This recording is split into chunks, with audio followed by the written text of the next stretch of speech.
सुप्रभात बच्चों, संस्कृत की पाठशाला में आप सभी का स्वागत है।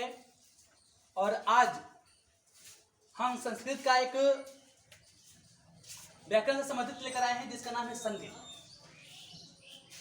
और सबसे पहले मैं चाहूंगा कि जो भी व्यक्ति मेरे इस वीडियो को देख रहे हैं सबसे पहले मेरे चैनल को सब्सक्राइब कर दें। आज हम पढ़ेंगे संधि। संधि किसे कहते हैं, संधि के कितने भेद होते हैं, इसके बारे में पढ़ेंगे। तो आज हम पढ़ेंगे संधि। देखेंगे कि जब दो अत्यंत संयोगी वर्ण आपस में मिलते हैं और उनके मिलने से जो विकार या परिवर्तन होता है उसे संधि कहते हैं। यानी जब दो अत्यंत संयोगी वर्ण आपस में मिलते हैं और उनके मिलने से जो विकार या परिवर्तन होता है उसे हम संधि कहते हैं। यानी संधि में वर्णों के मिलने पर विकार या परिवर्तन होता है। संधि में वर्णों के मिलने पर विकार या परिवर्तन होता है, लेकिन संयोग में जब वर्ण मिलते हैं आपस में तो उसमें विकार या परिवर्तन नहीं होता है। तो हम कह सकते हैं कि जब दो अत्यंत संयोगी वर्ण आपस में मिलते हैं और उनके मिलने से जो विकार या परिवर्तन होता है उसे हम संधि कहते हैं। संधि के कितने भेद होते हैं? 3। पहला स्वर संधि, दूसरा का व्यंजन संधि, तीसरा का विसर्ग संधि। तो हम देखेंगे संधि के भेद।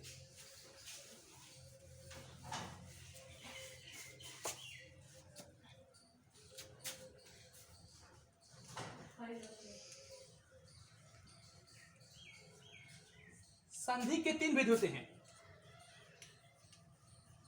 संधि के 3 भेद होते हैं।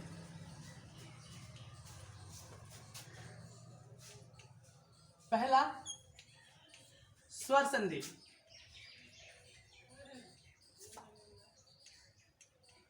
दूसरा व्यंजन संधि,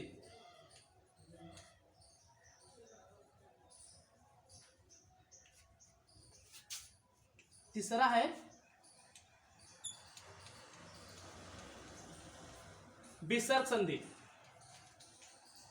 तो यानी अगर आपसे कोई पूछता है कि संधि के कितने भेद होते हैं तो आप कहना कि 3 भेद होते हैं।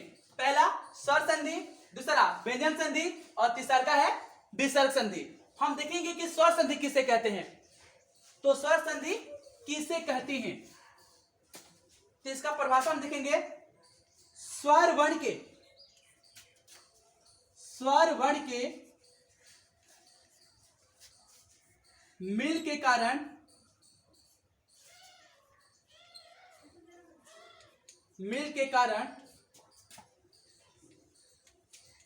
स्वर वर्णों में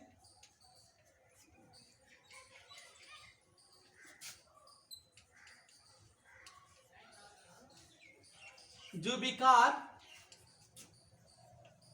या परिवर्तन होता है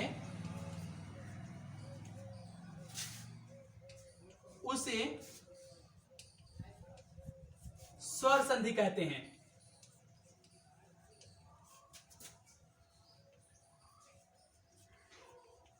तो ये परिभाषा है स्वर संधि का कि स्वर वर्ण के मिल के कारण स्वर वर्णों में जो विकार या परिवर्तन होता है उसे स्वर संधि कहते हैं। तो यानी कोई पूछेगा कि स्वर संधि किसे कहते हैं तो आप कहना कि स्वर वर्ण के मिल के कारण स्वर वर्णों में जो विकार या परिवर्तन होता है उसे हम स्वर संधि कहते हैं। स्वर वर्ण के मिल के कारण स्वर वर्णों में जो विकार या परिवर्तन होता है उसे हम स्वर संधि कहते हैं। फिर स्वर संधि के कितने भेद होते हैं? स्वर संधि के कितने भेद होते हैं तो हम इसको भी देख लेते हैं कि स्वर संधि का कितने भेद होता है।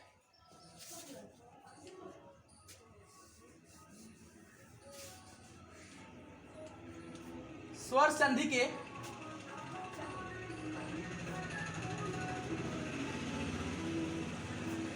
5 भेद होते हैं।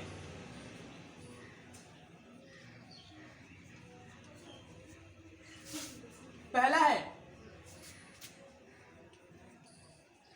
दीर्घ संधि, दूसरा का है गुण संधि, तीसरा का है यण संधि, और चौथा है वृद्धि संधि, और पांचवा है आयादी संधि। यानी कोई आपसे पूछेगा कि स्वर संधि का कितने भेद होते हैं, तो आप कहना कि 5 होते हैं। पहला दीर्घ संधि, दूसरा गुण संधि, तीसरा यण संधि, चौथा वृद्धि संधि, और पांचवा आयादी संधि। तो यानी हम कह सकते हैं कि स्वर संधि के 5 भेद होते हैं। पहला दीर्घ, दूसरा गुण, तीसरा यण, चौथा वृद्धि, पांचवा आयादी। हम पहला कब देखेंगे कि दीर्घ संधि किसे कहते हैं।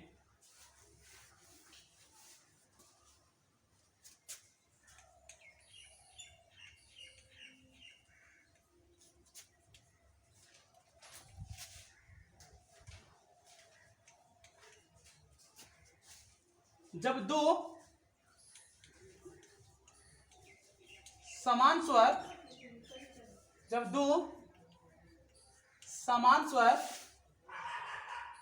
आपस में मिलती हैं तो उसे जब दो समान स्वर आपस में मिलते हैं तो एक दीर्घ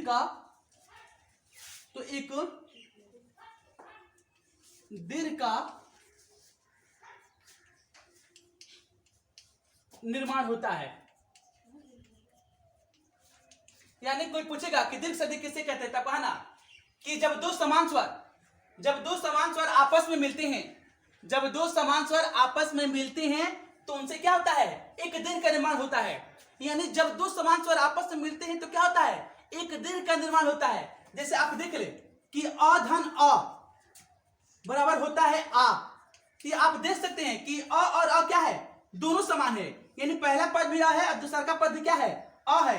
तो जब दोनों ये समान है तो ये क्या हो गया, ये दीर्घ हो गया आ। यानी ये अ और अ ये दोनों स्वर है और दोनों एक जैसे यानी समान है। तो जब दो समान स्वर आपस में मिलते हैं तभी क्या होता है, एक दीर्घ का निर्माण होता है। तो जब अ और अ मिले तो क्या हुआ, आ हुआ। उसी प्रकार से जब उ और उ ये भी क्या है, दोनों समान है, ये भी दोनों एक जैसा है। तो जब ये दोनों आपस में मिलेंगे तो क्या होगा, हर्षों का निर्माण होगा। यानी ये दोनों समान है और जब दोनों समान है तो क्या हुआ, हर्षों का निर्माण हुआ। ये भी क्या हुआ, दीर्घ हुआ। फिर हम देख सकते हैं ए धन ए बराबर क्या हुआ, आय हुआ। दोनों क्या है, समान स्वर है। तो यानी जब दो समान स्वर आपस में मिलते हैं तो क्या आता है, एक दीर्घ का निर्माण होता है। तो हम कह सकते हैं कि कोई अगर आपसे पूछता है तो कहिएगा कि जब दो समान स्वर आपस में मिलते हैं तो एक दीर्घ का निर्माण होता है। जिस प्रकार से अ धन अ बराबर आ, उ धन उ बराबर हर्षऊ, और ए धन ए बराबर आय। यानी इस प्रकार से कह सकते हैं। आप ये भी देखिए कि ये भी पहला पद है, दूसरा पद अ है, दोनों समान है। ये उ है, दूसरा पद भी उ है, ये भी समान है। और ये ए है पहला पद, दूसरा का पद ए है, ये दोनों क्या है, समान स्वर है। तो जब दो समान स्वर आपस में मिलते हैं तो उनसे एक दीर्घ का निर्माण होता है। हम इस पर संधि बनाकर संधि विषय देख लेते हैं कि कैसे आया।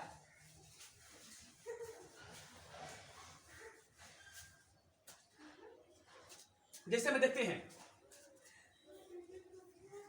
इस पर दे सकता है आपको,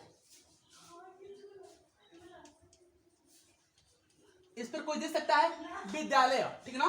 तो इसका हम देखेंगे, पहला नंबर हम देखेंगे कि इसको कैसे तोड़ा जाएगा। विद्यालय, जब दा देखते हैं तो इसमें क्या आया है, आया है। यानी हमें किसी भी हर हाल में आ लाना है। तो सबसे पहले क्या करेंगे, विद्या, ठीक ना। विद्या में क्या निकला, आ निकल रहा है, ठीक ना।